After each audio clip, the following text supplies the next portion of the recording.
We're gonna do a walk with me to the mailbox video. It's 10 degrees. Oh, this is so treacherous. So treacherous. It's slickery is the problem. Okay. I have to work on that trailer over there with the tarp and snow on it. This spring, I have to modify it to fit our side-by-side on it. So that's going to be a challenge, but I have never been one to shrink away from a challenge. A couple of YouTube videos and you're in.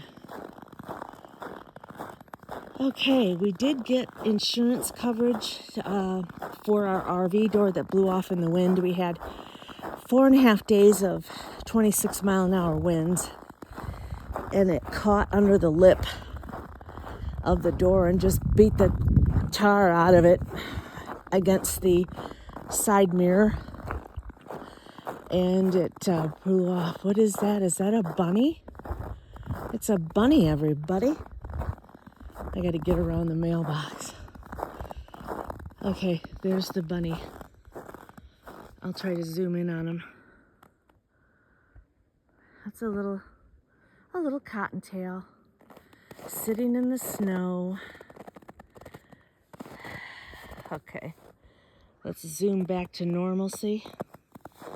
Here's the mailbox, and looky, everybody. We got us a Temu haul. Okay, nothing else in there. Okay, here we go. We're heading back. 10 degrees.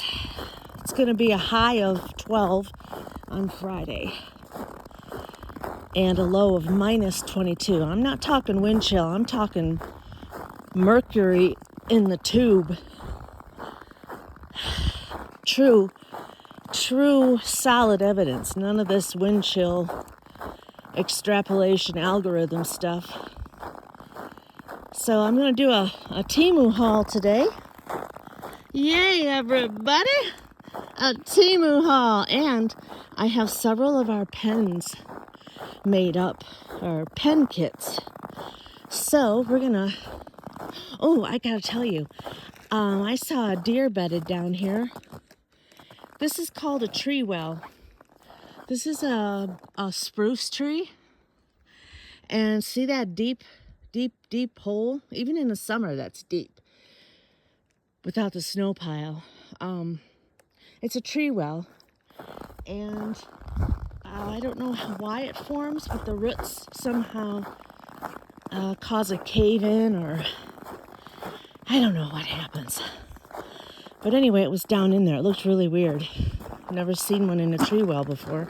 I'm sure they use them quite often. Okay, everybody. We just came in from outside, walked out to the mailbox, and got the goods. Got the goods, everybody. Knife of the day. This was my dad's knife. It's made out of, boy, that looks like antler. And it's a Puma. It's a really nice hunting knife. Okay. In my case, it's a Temu evisceration bag knife. Okay. We're going to eviscerate it.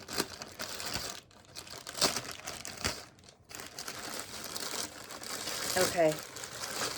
We're going to put it back in the sheath because this one is super sharp. And I don't need to be going to the ER. Let's put my glasses on, everybody. Okay. Let's empty the bag. Okay. Here's something I forgot I ordered. And it's refills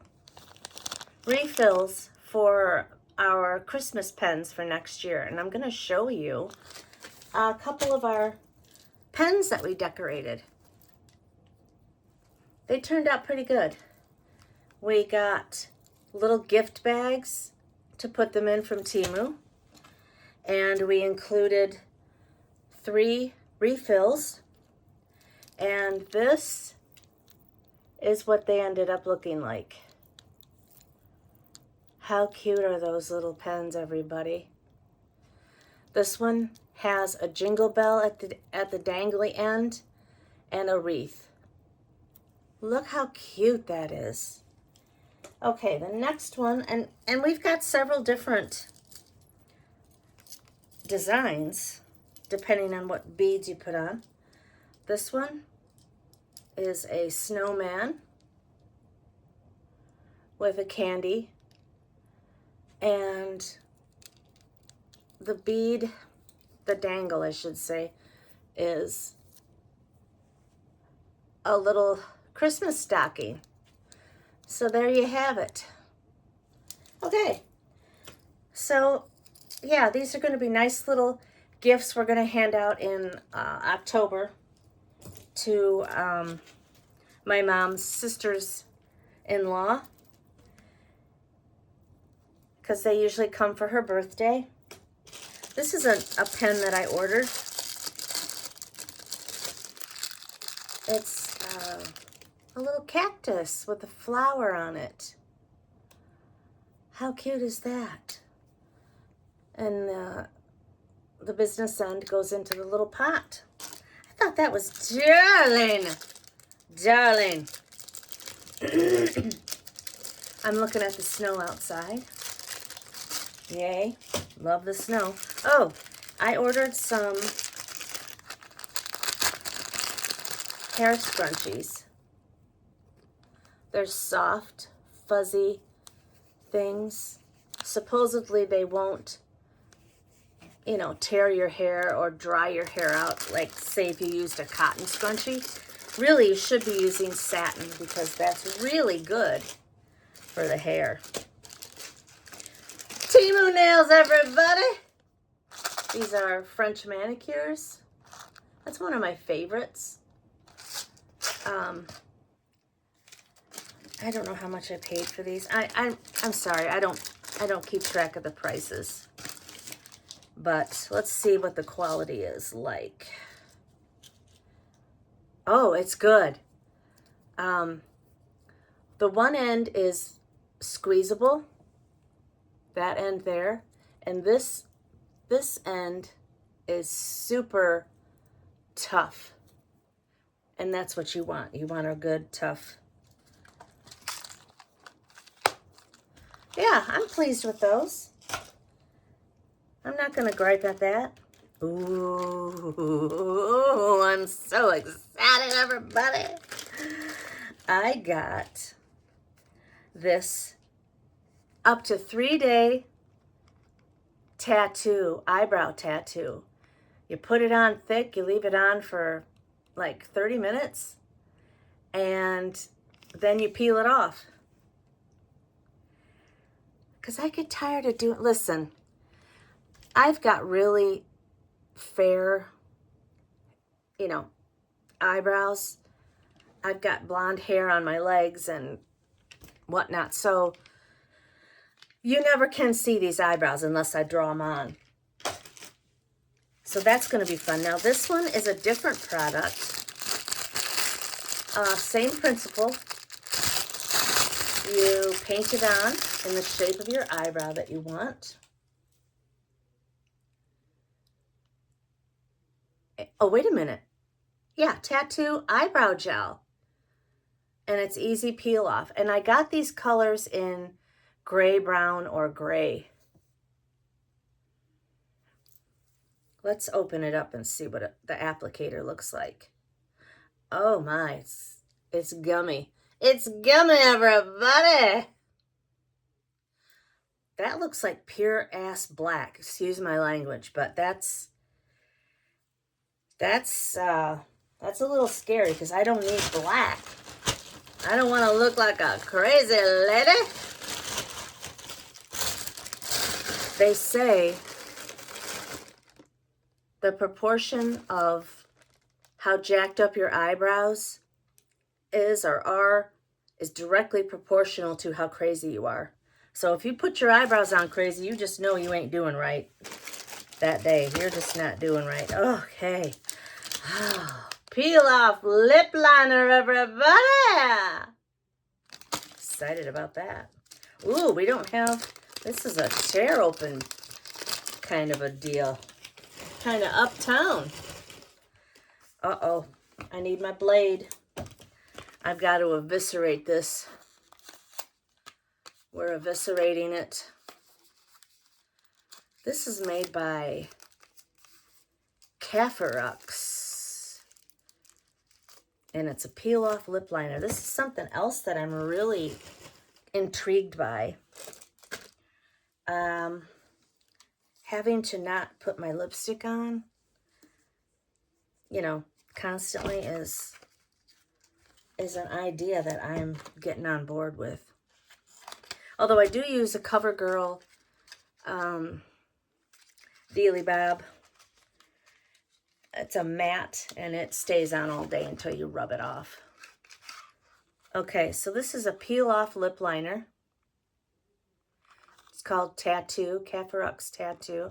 Color 203. You apply it along the lip line or all over the lips and allow to dry and leave on lips for 5 to 10 minutes. Ooh, it's cold from being out in that mailbox. Ooh, look at the crazy color, everybody. But that's okay. With my silver hair, I need a little pizzazz so my face doesn't look all washed out. Okay, well, that's great. I'm going to have fun trying that. What's this now? Oh, tweezers. I can't find my tweezers. And let me tell you, tick season is going to be here before we know it, in about 3-4 months. And I need tweezers everywhere. I need them in the car. I'm looking at turkeys wandering around.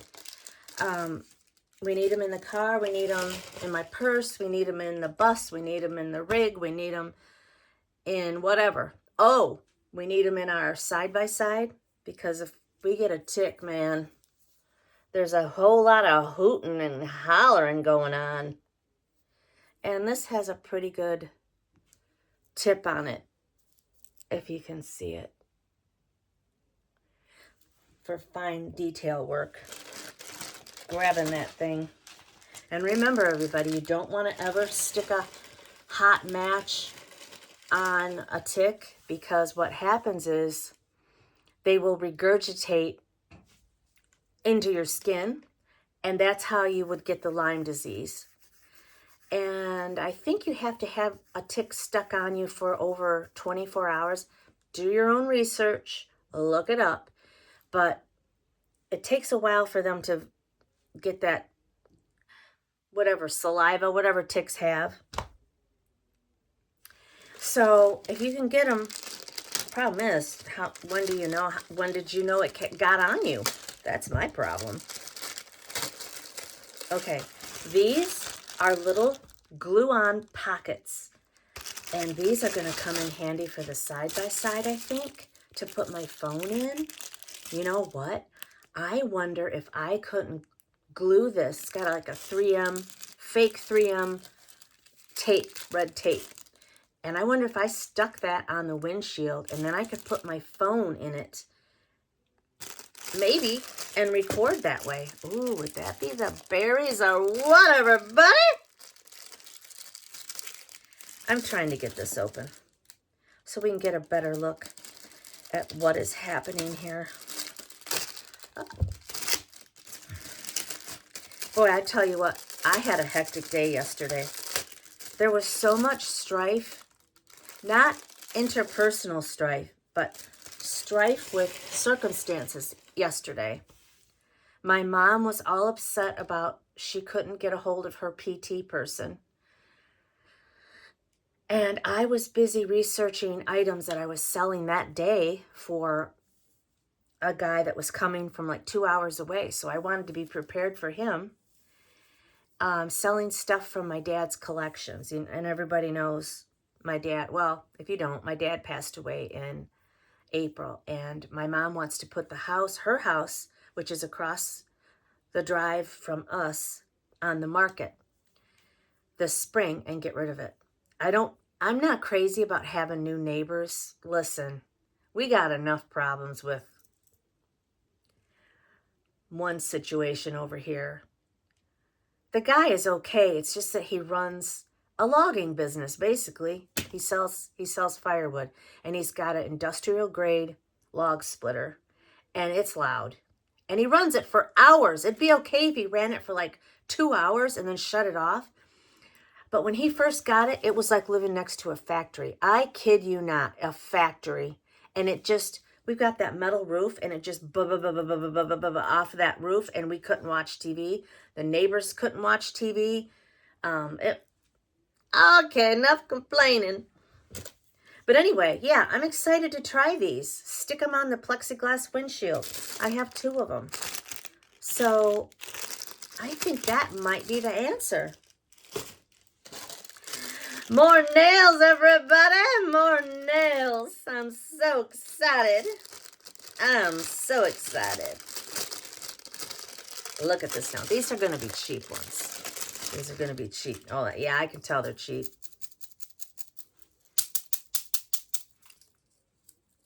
It's not going to be any good. Okay, but look it, she says. Look what we're trading off for cheap. We're getting all kinds of colors. We've got matte ones, which I love matte nails. This is a wine-colored matte. Love it. Yeah, that's what I'm talking about. A pink matte. Yay. Now, these are the shiny ones. Oh, there's one more matte. A light pink matte. And then the shiny ones are like this. So, let's pull one off here. Or maybe not pull it off, but... Okay, I'll take one thumbnail off. They're not real sturdy at the tip, but they're malleable enough at the end where they don't cause a problem when you are trying to get them to conform to the glue and your nail. Because I have used some nails that are stiff from top to bottom, and those are painful. They actually, and those are the kind that you get in the drugstore. They actually will pull your nail bed and actually hurt for like 1 or 2 days. It's like putting braces on your teeth. You know, that's not comfortable. Okay. I'm going to sheath that knife. And, well, I'll do that later. Okay, what else has been going on? I have a knee appointment tomorrow to talk about surgery on my meniscus. I have 2 meniscus tears. One is a complicated tear, and one is probably a simple tear, but the complicated one has a flap from the tear that has migrated into a different area. Well, I don't know if it's bent or just slid down, or I don't know, but we'll find out tomorrow. And directly after that, I come home, and then I take my mom to her audiologist. She's profoundly hard of hearing. I mean, I have to scream, and it hurts my head to scream, and she gets aggravated. No one wants to be screamed at, but she can't hear. I get right up on her, too. It's not like I'm screaming from across the room. Yeah, that wouldn't work. She can't even hear her phone in her own room. Oh, boy. Okay, so then after that, my mom has a eye doctor appointment, and her eyes are failing, so I ordered her from Amazon. It's on a floor stand, and it's about this big, and it's got a lighted underside and a magnifying glass, so you can position it so she can read or do her count and cross stitch, because she loves her count and cross stitch, and she can't do it because she just can't see. And that room that she's in is dark because it only has 2 windows. One is a north facing window and one is east. This is an east window, brings in a lot of light. especially with the snow reflecting in. But I'll tell you what, I think what we're going to do this summer is make this a living area for her. So she can put her chair in the corner here. It's messy right now. She can put her chair in the corner and sit here and look outside. But it's too cold right now. She sitting next to this big window, she doesn't want to do it. It's too cold and drafty, she says. So, but this summer, I think it would be perfect to make a sitting room out of this room. And I'll spruce it up and doll it up. That's a massage chair that my husband wanted to have as a consolation gift to moving up here. We got a lot of consolation gifts to ourselves. We ordered those e-bikes, and they were pricey, everybody. But boy, did we have fun with those the first 4 years. We rode those things like we stole them. And we'd go on 20-mile bike rides. And I would save just enough juice so I could throttle my way home the last, I think it was like 3 miles. And I would just throttle it at 18 miles an hour and not pedal, because really I pedaled hard because it has a pedal assist, and you can arrange it from like pedal assist 1 to 5. So 1 would be real easy, and I would usually leave it on 3 and 4. So I would get a good bite on the pedals, and I would go fast. I mean, I was traveling, and we would travel on gravel logging roads, and they're fat tires, so they work really well on those roads. And we'd get on 2 tracks, but I fell several times on those 2 tracks. So I got to thinking, because we would be way out there, and if I fell and like broke something, it would take at least an hour and a half to find a cell signal, okay? At least an hour and a half to be plucked out of the woods. And then my husband would have to go ride looking for a cell signal, and then he'd have to call somebody, and they have to come from at least 30 minutes. Well, the first responders would come from 20 minutes away, and then the real ambulance would come from anywhere from 30 to 40 minutes away. So I said, you know what, Rick? We're at the age now where we can't be risking falling out in the woods like that. And then to be left alone while the other person goes and, oh, I have one more bag. One more bag, everybody. Surprise bonus. Okay. Ow! Big deal, right? More nails. More nails, sorry. But these are cute now. These have French tips, but instead of a typical French tip, they have a frosted window panes. Yep, those are interesting. I've never had, it's just a 2-pack. 2-pack.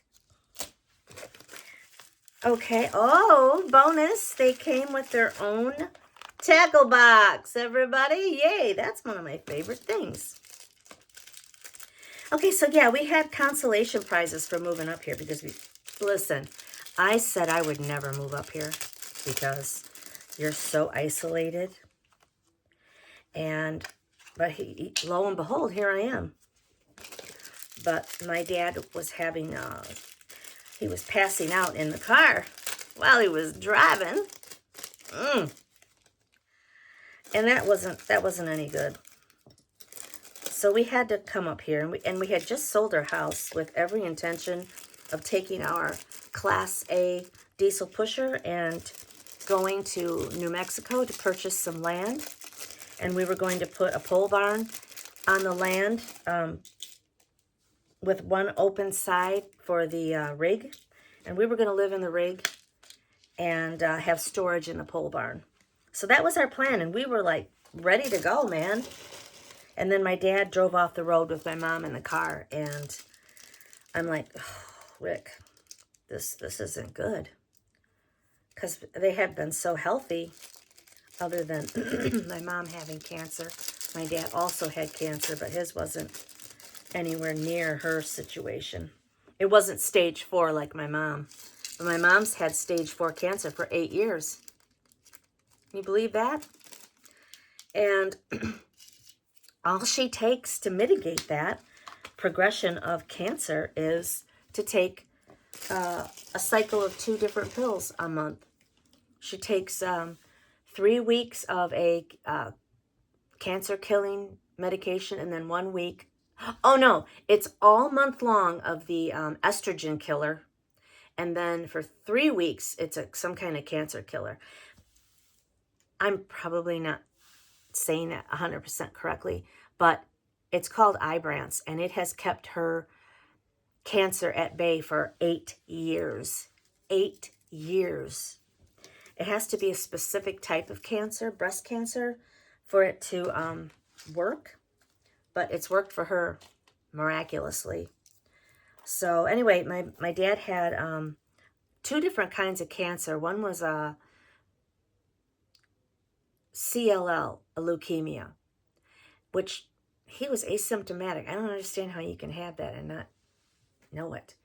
And then he had prostate cancer, which was cured by radioactive seed implants. And yeah, so they were not in the best shape to be left alone up here in the North Woods. So that's how we got here, everybody. Wah, wah. But now that my mom wants to sell her house, and she's pretty much happy here. She doesn't really complain or anything. So, and if she feels like she can sell her house, then we're going to divide the property up. It's 7.5 acres. We're going to divide it up into 2 or 3. 3, I guess, is the law around here. You have to have 3 acres for a house. And then the other half, I'm going to keep. It's where I ride the side-by-side through. And it's got my RV pad that my dad built down there. And I'm going to keep that just because I want my dad's woods to be intact. His woods. And that will help me feel better. And if we ever wanted to put a tiny home, off-grid cabin out there, it butts up against Nicolet National Forest, which I grew up as it being called Nicolet National Forest. But they changed the name in the 80s, I think, to Chequamegon. So Nicolet was a Catholic priest, I believe, who came here in this area. So it was named after him, and then they changed it back to the native people's language. I don't even know what it means. I'll have to look that up. So anyway, thanks for watching, everybody. It was a long-winded chat. I don't normally do that with my hauls, but I felt chatty today, everybody.